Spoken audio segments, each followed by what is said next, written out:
भक्तों, आज हम वैभव लक्ष्मी माता के चमत्कारी व्रत के बारे में सुनेंगे। उससे पहले विधि और नियम। ये व्रत माँ वैभव लक्ष्मी का शुक्रवार को होता है। यदि व्रत को स्त्री रखे तो अधिक फलदायक होती है। यदि विवाहिता है तो स्त्री पुरुष दोनों व्रत रखें। माँ वैभव लक्ष्मी बड़ी प्रसन्न होती है। कुंवारी कन्याएं भी व्रत को रख सकती हैं। धर्म अनुसार ऋतु काल में स्त्रियां ये व्रत ना रखें। प्रसूति काल में प्रसूता 40 दिन तक व्रत ना रखे। यानी कि किसी औरत के बच्चा हुआ तो 40 दिन तक वो व्रत ना करे, उसके बाद कर सकती है। दुर्गंध युक्त पदार्थ एवं बुद्धि को अस्थिर करने वाली नशीली चीज़ों का व्रत में त्याग करें। व्रत करने से पहले विचार मन शुद्ध रखें और किसी प्रकार का छल कपट ना रखें, कोई स्वार्थ ना रखें।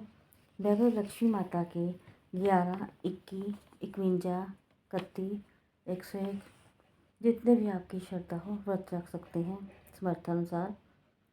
व्रत से एक दिन पहले लक्ष्मी नारायण जी के मंदिर में जाओ, हाथ में थोड़े से चावल और कुमकुम लेके जाओ और विष्णु भगवान लक्ष्मी जी के समक्ष रख दो और उन्हें बोलिए कि कल मेरा शुक्रवार का व्रत है, आप मेरे घर में आमंत्रित हो। और वापस लौटते समय पीछे नहीं मुड़ के देखना और मन में यही विचार होना चाहिए कि विष्णु भगवान और लक्ष्मी माता मेरे घर जा रहे हैं, मेरा कल व्रत है, तो माँ लक्ष्मी को मैं विराजमान करने जा रही हूँ अपने घर पे। घर आके चौकी पे लाल कपड़ा बिछाएं, वहाँ पे श्री यंत्र रखें। अगले दिन सुबह उठकर नहा धोकर स्वच्छ होकर शुद्ध वस्त्र डालकर और माँ लक्ष्मी की पूजा करनी चाहिए। व्रत में पूजा के समय थाली में पूजा के लिए सोने या चांदी का गहना रखें।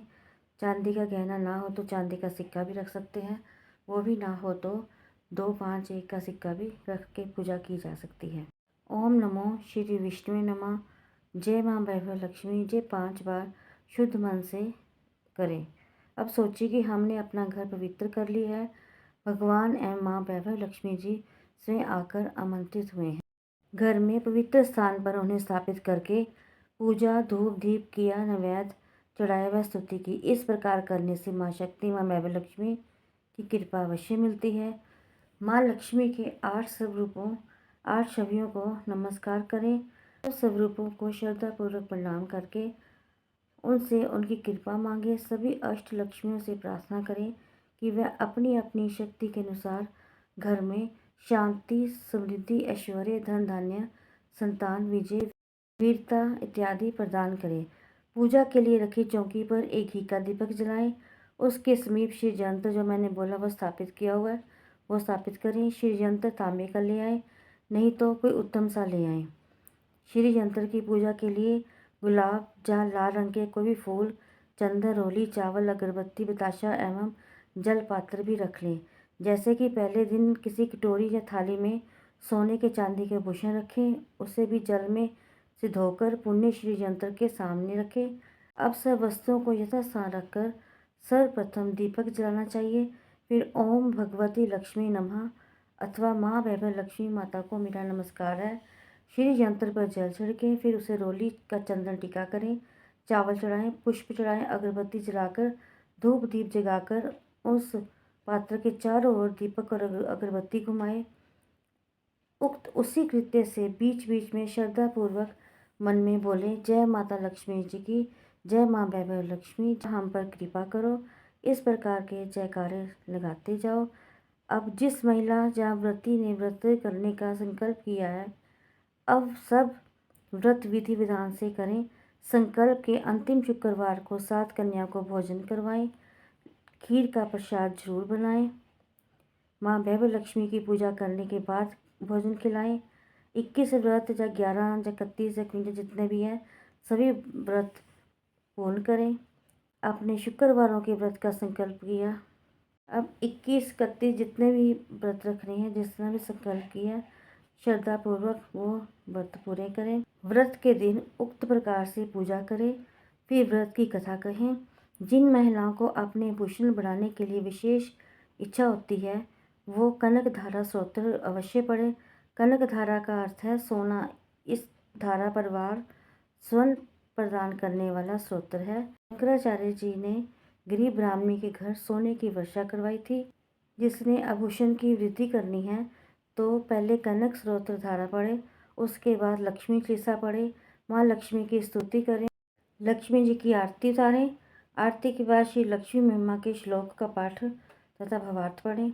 इस प्रकार से जो भी नारी इस व्रत को करती है उसकी सभी मनोकामनाएं माँ वैभव लक्ष्मी जरूर पूरी करती हैं। और 8 के 8 माता की छवियों को नमस्कार करना चाहिए। अष्टलक्ष्मी माता के आगे प्रार्थना करनी चाहिए कि हे माता हमें सुख समृद्धि देना, धनवान बनाना। इस प्रकार अष्टलक्ष्मी माता को प्रणाम करके कथा शुरू करें। पहले वैभव लक्ष्मी माता, हे वैभव लक्ष्मी माता हमारी सब मनोकामनाएं पूर्ण करना, मैं सब परिवार आपकी शरण में हूँ। श्री गज लक्ष्मी माता, हे माँ मेरी सभी मनोकामनाएं पूर्ण करना, मैं सब परिवार आपकी शरण में हूँ। श्री आदि लक्ष्मी माता, हे लक्ष्मी माता आप हमारी सभी मनोकामनाएं पूर्ण करना और कल्याण करना, मैं सब परिवार आपकी शरण में हूँ। श्री विजय लक्ष्मी माता आप सभी मनोकामनाएं पूर्ण करना, सबका कल्याण करना, मैं सब परिवार आपकी शरण में हूँ। श्री ऐश्वर्य लक्ष्मी माता, हे ऐश्वर्य लक्ष्मी माता हम सबकी मनोकामना पूर्ण करना, सबका कल्याण करना, मैं सब परिवार आपकी शरण में हूँ।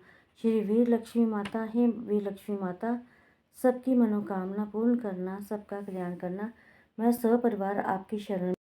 श्री धन्य लक्ष्मी माता, हे लक्ष्मी माता हम सबकी मनोकामना पूर्ण करना, सबका कल्याण करना, मैं सब परिवार आपकी शरण में हूँ। श्री संतान लक्ष्मी माँ, हे संतान लक्ष्मी माँ हम सबकी मनोकामना पूर्ण करना, सबका कल्याण करना, मैं सब परिवार आपकी शरण में हूँ। ऐसे अष्टलक्ष्मी माता को प्रणाम करके उसके बाद कथा प्रारंभ करते हैं। श्री वैभव लक्ष्मी व्रत कथा। एक बार युधिष्ठिर जी ने भगवान श्री कृष्ण जी को प्रणाम करके विनती करी कि हे भगवान आप हमें कृपा करके कोई ऐसा उपाय बताएं जिससे हमारा छीना हुआ राज्य और वैभव लक्ष्मी पुण्य प्राप्त हो जाए।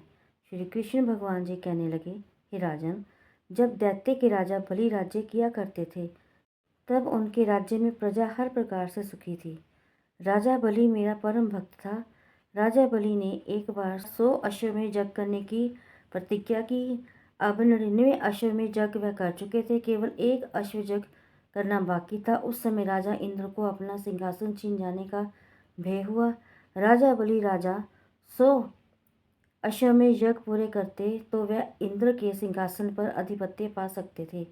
इस भयवश इंद्र जब देवताओं के पास पहुंचा तो उसका कोई उपाय देवताओं के पास नहीं था। इस कारण सभी देवता राजा इंद्र को साथ लेकर क्षीर सागर में विराजमान भगवान विष्णु की शरण में गए। वहां जाकर वेद मंत्र आदि से प्रभु की स्तुति की और राजा इंद्र ने अपने भय का कारण उन्हें बतलाया। श्री कृष्ण भगवान बोले, इंद्र तुम्हें घबराने की जरूरत नहीं है, मैं तुम्हारे भय का अंत कर दूंगा। इतना कहकर इंद्र को वापस इंद्रलोक भेजा। स्वयं भगवान विष्णु छोटे बालक का रूप धारण करके वामन अवतार में 100वां यज्ञ करे राजा बलि के यहाँ पहुँचे और आवाज दी, भिक्षाम देहि। राजा बलि ने अंतिम यज्ञ के क्रम में आए हुए बाल ब्रह्मचारी ब्राह्मण को दान देना उचित शगुन समझा। बलि ने कहा, हे बाल प्रिय, आप भिक्षा में क्या चाहते हैं? तो वामन अवतारी श्री विष्णु ने 3 पग धरती की भिक्षा मांगी। दान का संकल्प हाथ में लेकर बलि ने बाल प्रिय को दक्षिणा देना स्वीकार कर ली और कहा, हे बाल प्रिय, आप मेरे राज्य में यहाँ से कोई 3 पग भूमि नाप ले।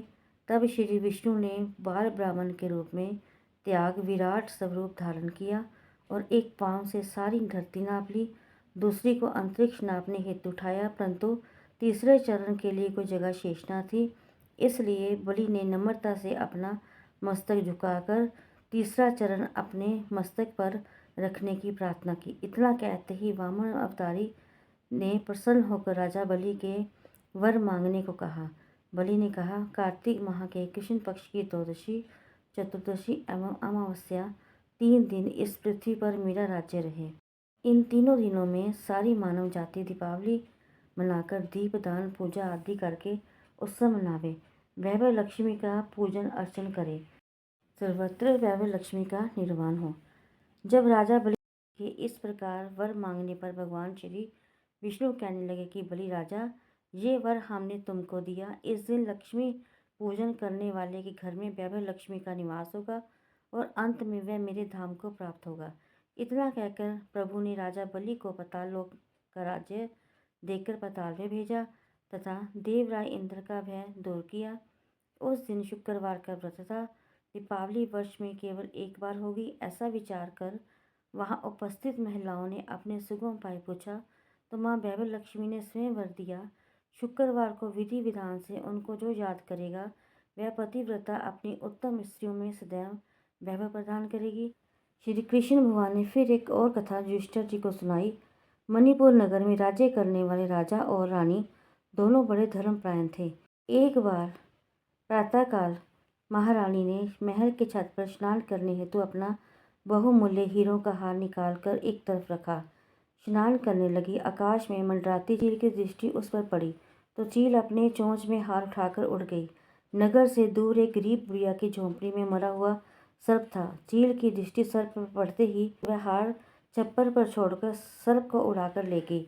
उधर हीरो का हार गायब देखकर महारानी बड़ी उदास हुई, अपने महल में चली गई। वहां जाकर उदास मन से रानी का हार का किस्सा राजा को सुनाया।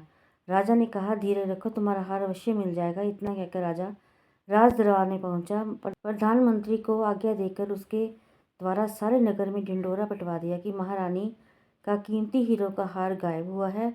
जो उसे ला कर देगा उसे बहुत बड़ा इनाम और सम्मान दिया जाएगा। ढिंढोरा सुनकर कमरे में ही रानी एक बुढ़िया हार लेकर गज दरबार में पहुंची। उसने राजा को हार दिया। राजा ने हार को पहचाना और खुश होकर बुढ़िया से इनाम मांगने लगा। तब बुढ़िया ने इनाम में ये वर मांगा कि आज शनिवार है, आने वाले शुक्रवार के दिन कोई भी लक्ष्मी पूजन ना करे। यह व्रत पूजन केवल मैं ही करूँगी। उसके लिए पूजन की सामग्री आदि सब मेरे घर भिजवा दो। राजा ने आश्चर्य से पूछा, इस इनाम से तुम्हें क्या लाभ होगा? बुढ़िया ने उत्तर दिया कि महाराज, इस दिन वैभव लक्ष्मी माँ का पूजन है। श्री वैभव लक्ष्मी माँ प्रसन्न होती है, सदा के लिए भक्त के घर में निवास करती है। राजा बोला, मुझे भी वैभव लक्ष्मी का पूजन करना है। बुढ़िया ने कहा, प्रथम मैं पूजन करूँगी, बाद में आप करना। ऐसा करने पर राजा एवं बुढ़िया के घर अतुल धन संपत्ति का निवास। भगवान कृष्ण बोले, हे धर्मपुत्र, श्री वैभव लक्ष्मी पूजन से लक्ष्मी की प्राप्ति होती है। इसलिए हे युधिष्ठिर, तुम भी वैभव लक्ष्मी का पूजन करो। इससे तुम्हारा खोया हुआ राज्य तुम्हें फिर प्राप्त होगा। इस प्रकार महाराज युधिष्ठिर व रानी द्रौपदी ने यह व्रत किया, जिसके फलस्वरूप उन्हें राज्य की पुण्य प्राप्ति हुई और राज्य में सदैव खुशहाली रही। बोलिए माँ वैभव लक्ष्मी की जय।